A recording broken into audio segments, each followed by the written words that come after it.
Assalamualaikum warahmatullahi wabarakatuh. Ini saya baru aja ketemu pasien ya. Aduh, saya pengen ingetin teman-teman semua untuk kalau teman-teman ibu-ibu yang punya anak perempuan harus benar-benar dijaga anak perempuannya baik-baik.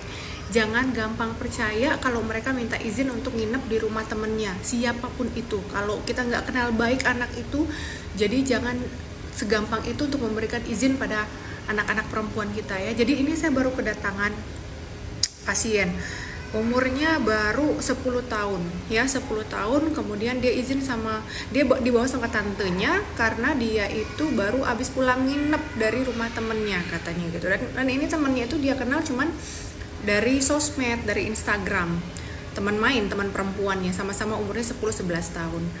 Dan ternyata ketika ditanya kamu habis ngapain dan segala macam, dia kurang meyakinkan jawabannya, dan akhirnya dia dibawa sama tantenya karena orang tuanya nggak berani membawa dia periksa ke dokter objin. Dan di situ dia cerita bahwa saya pengen cek nih dok, ini ponakan saya udah macem-macem nggak, karena dia ini nginep di rumah temennya katanya.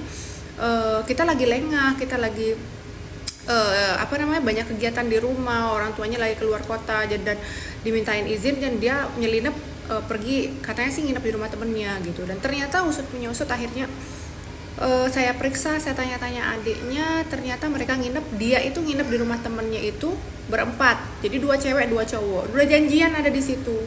Cowoknya itu anak-anak laki-laki juga, usianya baru 13 tahun, dan katanya dia pacaran baru 2 minggu, dan itu pun kenal dari Instagram, TikTok, dan sebagainya.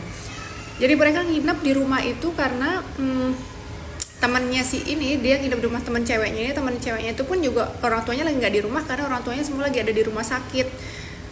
Jadi rumahnya itu lagi free gitu. Jadi dua teman-teman laki-laki bocil itu juga pada ikutan nginep di rumah si temannya si cewek ini gitu.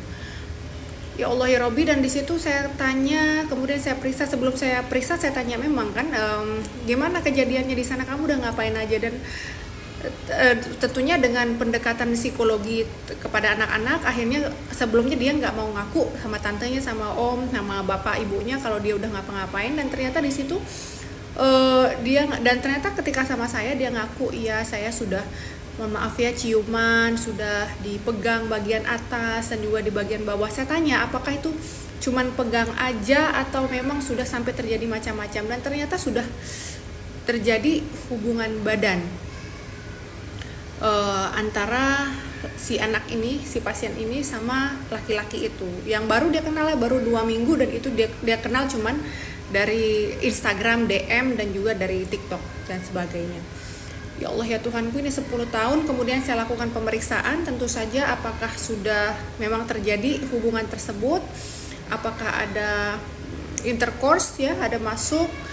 Dan memang ternyata, dan sayangnya saya mendapatkan memang selaput darah atau himennya emang sudah robek, dan ada robek di Tuhan ya Allah ya Rabbi ya Karim, 10 tahun loh.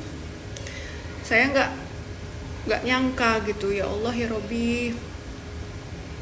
Jadi buat ibu-ibu di luar sana yang punya anak-anak, anak-anak perempuan ya, tolong dijaga baik-baik. Padahal ini anak dia sekolah di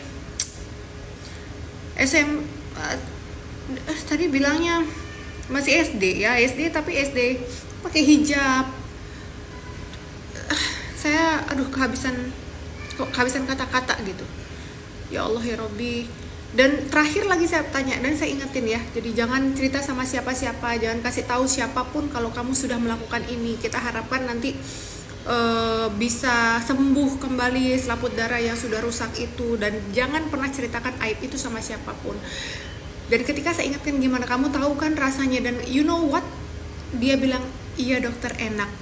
Ya Allah, saya kira dia akan ada traumatis ya, ada trauma terhadap kejadian tersebut. Dengan segitu saya ingetin efek jangka panjangnya, dampak buruknya, ada kemungkinan ini itu dan segala macam. Dan tapi dia bilang kalau itu adalah pengalaman yang menyenangkan untuk dia. Ya Allah ya Robbi. Jadi saya sampai nggak habis pikir, dan saya ingetin lagi ke keluarganya waktu itu, ini ya harus dijaga baik-baik, kalau bisa dibawa ke psikolog anak karena emang sudah pola pikirnya udah aneh gitu. Jadi hati-hati buat ibu-ibu di luar sana yang punya anak perempuan pada khususnya, tolong dijaga baik-baik pergaulannya, jangan terlalu bebas dan jangan terlalu gampang memberikan izin, tolong dikontrol. Dan peran kita sebagai ibu di rumah tangga itu, ibu ataupun ayahnya juga sangat penting untuk menjaga anak-anak kita, apalagi untuk masa depannya di kemudian hari. Oke?